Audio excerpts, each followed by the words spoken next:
कि आपकी छवि एक दबंग नेता की रही है। जेएनयू और डीयू की तरह नहीं होता था। नहीं। यहाँ पे जो भारी पड़ेगा वो जीतेगा। जो भारी पड़ेगा तो आपकी तो छवि दबंग की तरह, तो आप 2 बार चुनाव क्यों हारे? हम वहाँ मजबूत थे, हमारी टीम मजबूत थी, गोलियां चलती थी। हम तो किसी को दबंग माने ही नहीं भैया, आज तक कि कोई वहाँ दबंग हुआ हो। कोई ऐसा छात्र नेता नहीं था जो पिटा ना हो। बताइए किसको उसको पवन सिंह, सुभाष यादव, ये लोग देखेंगे सब। हाँ देखे सुने, भागते रहते थे। बघेल का नाम जहाँ आता था ये भागते रहते थे ये लोग। जेल किस मामले में गए आप? जेल विनोद त्रिपाठी से झगड़े के ही मामले में मैं गया FIR लिखवाने, पुलिस ने हमें को बिठा लिया। नमस्कार, मैं हूं Naval कांसिना। Indian press house Uttar Pradesh में आपका स्वागत है। हम इधर लगातार आपको नए नए लोगों से मिलवा रहे हैं, रूबरू करवा रहे हैं, खासतौर से उन लोग से जो छात्र राजनीति जुड़े हुए हैं और इस समय विभिन्न दलों में काम कर रहे हैं। आज आपकी मुलाकात कराते हैं लखनऊ विश्वविद्यालय से अपनी छात्र राजनीति और अब समाजवादी पार्टी की राजनीति से जुड़े हुए रंजीत सिंह बघेल साहब का स्वागत करते हैं। नमस्कार, आपका बहुत बहुत स्वागत है इंडियन प्रेस हाउस में। और आपसे बात की शुरुआत करें, छात्र राजनीति पे बहुत सारी बातचीत करें। उससे पहले मैं ये समझना चाहूँगा कि आप लखनऊ विश्वविद्यालय पहुँचे कैसे? BSc हमने गोरखपुर यूनिवर्सिटी से किया था। यहाँ हमने MSc में एडमिशन लिया इन्वायरमेंट साइंस में। आए तो थे बेसिकली पढ़ाई करने, लेकिन ऐसे टर्म बने, ऐसी परिस्थितियाँ बनी कि हमें राजनीति में आना पड़ा।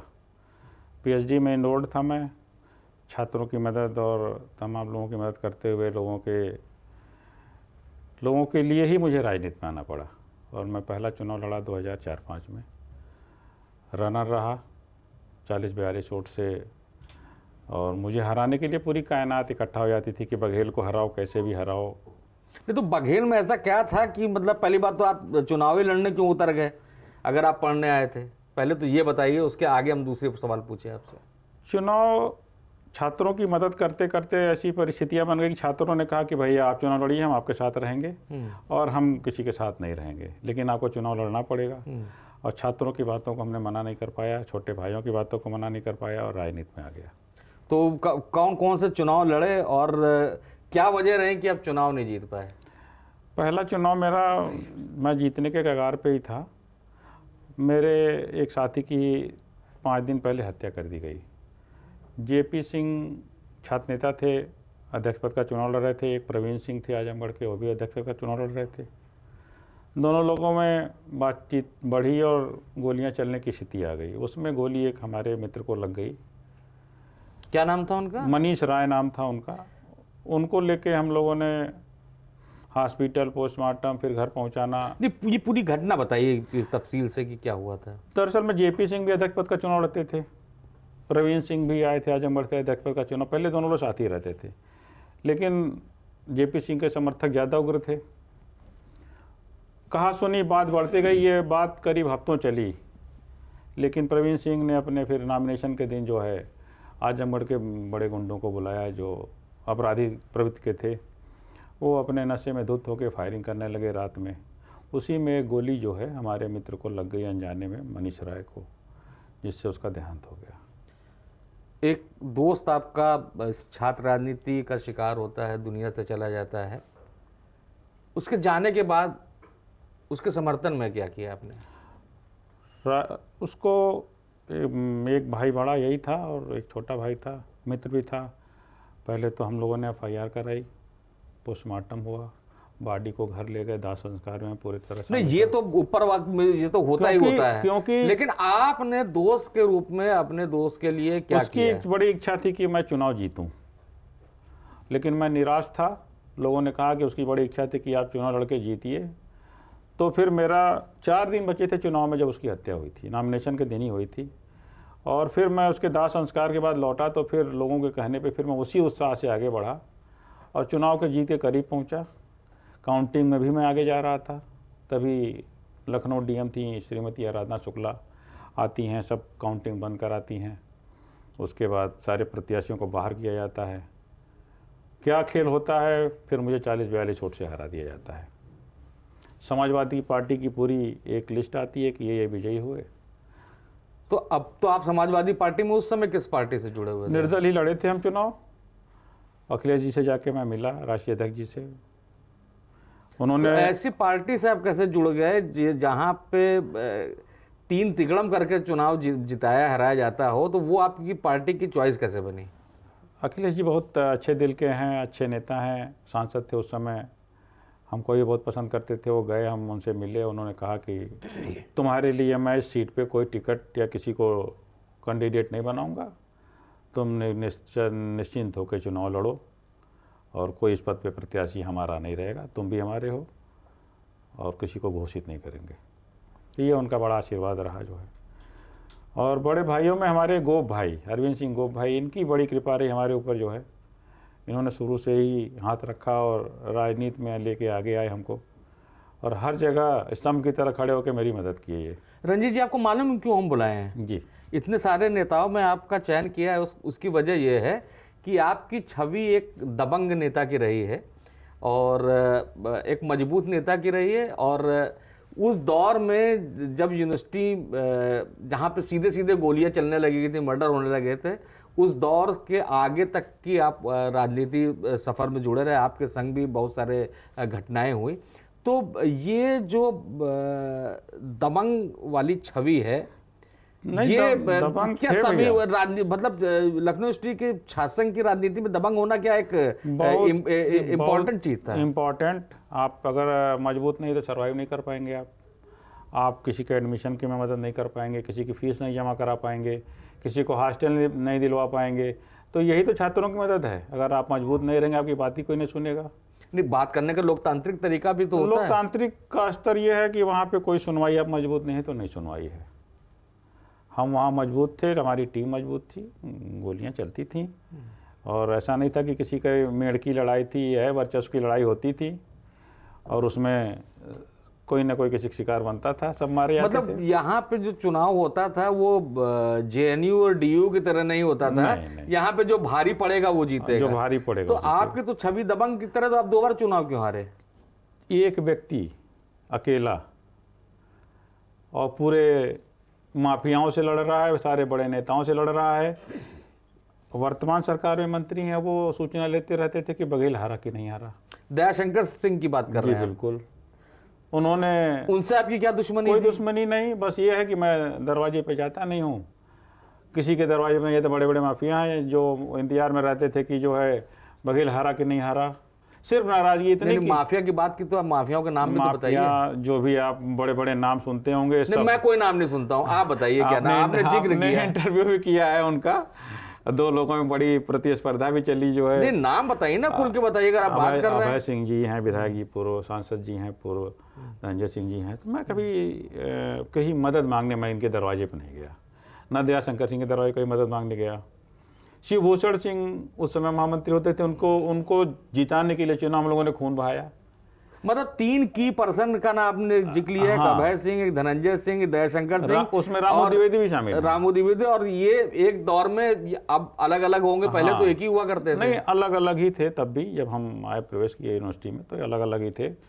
और कभी कोई दल इधर रहता था, कोई इधर रहता था। लेकिन यह है कि तीनों लोगों ने मेरी मदद नहीं की। मैं ना इनके दरवाजे पे गया कभी, और मैं अपने दम पे चुनाव लड़ता था, अपने छोटे भाइयों के दम पे चुनाव लड़ता था, मित्रों के दम पे। और 2 हमारे बड़े भाइयों मददगार, एक अरविंद सिंह गोप, एक माननीय जसवंत सिंह जी पूर्व मंत्री रहे, इन लोगों ने मेरी मदद की और इन्हीं के दरवाजे में गया, और किसी के दरवाजे में नहीं गया। यशवंत सिंह की मदद पूर्वांचल होने के नाते थी नहीं, कि कोई दूसरी वजह? वो उनके छोटे भाई जैसे हम थे, शुरू से पारिवारिक संबंध था। अब तो खैर रिश्तेदार भी हैं उनके हम। और अरविंद सिंह गोप? ये छोटे भाई की तरह विश्वविद्यालय के समय से ही साथ, छोटे भाई की तरह हमको माने, साथ खाना खिलाए, राजनीति में ले आए, बहुत मदद की इन्होंने, आज भी करते हैं। आज भी वो, हम कुछ भी देखते हैं कि बघेल परेशान है तो सबसे पहला फ़ोन वो बघेल के लिए उठाते हैं कि भाई परेशान बघेल जी, आपको बुलाया था कि आप खुल के बात करेंगे और साफ साफ बात करेंगे, आप थोड़ा सा बच बच के बात कर रहे हैं। नहीं, मैं तो मुझको तो जानकारी मिली है कि एक छात्र नेता थे विनोद त्रिपाठी जी, तो उनकी हत्या हुई और उसमें आरोप तो आप पे भी लगते हैं। आरोप लग सकते थे, लेकिन अपराधी पकड़े गए, क्योंकि सीधे सीधे लड़ाई हमसे ही थी। आरोप लग सकते थे, आज भी लोग सोचते ही होंगे, लेकिन अपराधी गिरफ्तार हुए। हमको लगता नहीं, है सोचते नहीं आप, मैंने कई लोग से बात की, कहते हैं कि आप इसमें इन्वॉल्व थे। नहीं, हम इन्वॉल्व नहीं थे, और छोटे भाई जैसा था।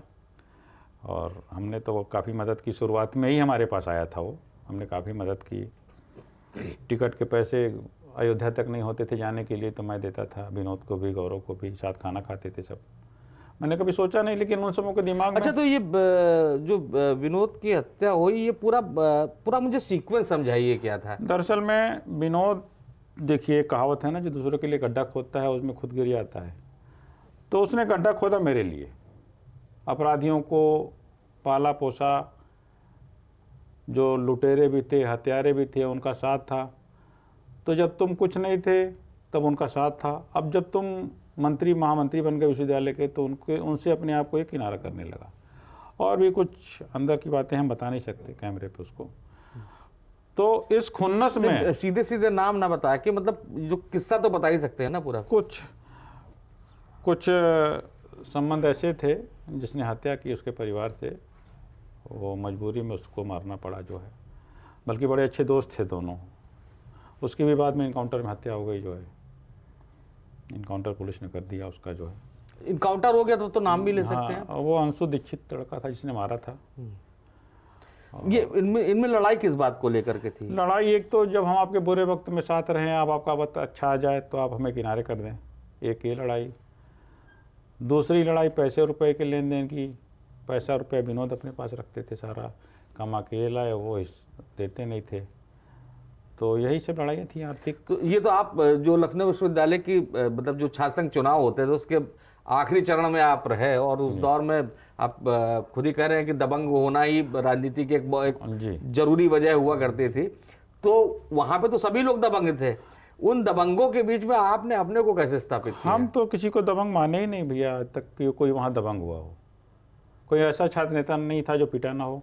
अच्छा, नाम हमारी टीम से बताइए किसको? पवन सिंह, सुभाष यादव और राम सिंह राणा। और ये लोग देखेंगे सब? हाँ देखें सुने, भागते रहते थे, बघेल का नाम जहाँ आता था ये भागते रहते थे ये लोग। पवन पांडे छोटे भाई जैसे थे, सुरक्षित थे। आज प्रदेश में पूर्व मंत्री भी रहे, ये छोटे भाई जैसे थे, जो प्रेम से रहा वो प्रेम से रहा। टिंटू सिंह मित्र हैं, आज भी देखिए अच्छे से मिलते हैं, मिलना जुलना है। तो ये जो आपकी जो दबंग छवि थी, आप बता रहे हैं आपके तो संरक्षक में यशवंत सिंह और अरविंद सिंह गोप, तो ऐसा तो नहीं था कि वो उन लोग का भी मन तो छात्र राजनीति में हमेशा से लगा रहा है? बिल्कुल। तो वो आपके बहाने सबको पिटवाते थे, झगड़ा करवाते थे? नहीं, उनकी कभी मंशा नहीं रही और कभी इस तरह का। तो ये आपकी ही मंशा रहती थी? मंशा ये है कि पीट दो, दिखा दो मैं ताकतवर हूं। नहीं, कोई रोता गाता चला आया इन लोगों के द्वारा पीड़ित। जैसे विनोद त्रिपाठी ने किसी को मारा और रोता आता मेरे पास चला आया, फिर उसके साथ मुझे जाना ही था, चाहे उसके बाद परिणाम जो भी हो। उसका बदला मेरा नैतिक दायित्व, न्याय दिलाना मेरा नैतिक दायित्व। ठीक है, फिल्म में आप अपने को हीरो जैसा बता रहे हैं, मान लेते हैं, लेकिन हीरो कभी कभी फंस जाता है। कभी किसी झगड़े में फंसे हैं आप? जेल भी गए हम तो।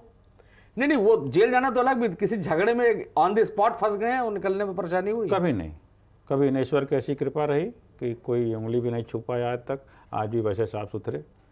और अच्छा, जेल किस मामले में गए आप? जेल विनोद त्रिपाठी से झगड़े के ही मामले में मैं गया FIR लिखवाने, पुलिस ने हमें को बिठा लिया। कुछ ना कुछ तो रहा होगा, पुलिस ने ऐसे थोड़ी बैठाया होगा। पुलिस का, और देखिए सब लोग कह रहे हैं, मैंने भी आपसे यही सवाल उठाया है। पुलिस का ये रहे कि कैंपस में शांति रहे, तो ये जब तक रहेगा तब तक अशांति रहेगी। तो हमको विनोद दोनों को ही अरेस्ट किया पुलिस ने, रात भर दूर गुडम्बा थाने में रखा, किसी को जानकारी नहीं होने दी। सवेरे उन्होंने चालान करके जेल भेज दिया। तो खाली एक ही बार आप फंसे हैं? और बाकी आंदोलन, जो छात्र आंदोलन हुआ उसमें मुकदमे हुए, उसके बाद मैं जेल गया। बाकी ये कहा जाता लखनऊ यूनिवर्सिटी के लिए कि वहाँ पे जो स्टूडेंट है तो वो डिग्रियां लेके जाता है, और जो स्टूडेंट लीडर है वो तारीखें लेके जाता है, मतलब कि कोर्ट की तारीखें। तो कितनी तारीखें आप लेके निकले हैं कोर्ट हम से? तो 10-11 तारीखें लेके निकले हैं बस। उसमें सबसे अच्छी बात रही कि तारीख मैंने अपने व्यक्तिगत पे लिया है। मेरे साथ का एक भी सहयोगी, छोटा भाई, बड़ा भाई, कहीं किसी मुकदमे में नामजद नहीं है। और आप देखे होंगे कि एक नेता बनने में 8-10 समर्थकों का तो बलिदान होता ही है।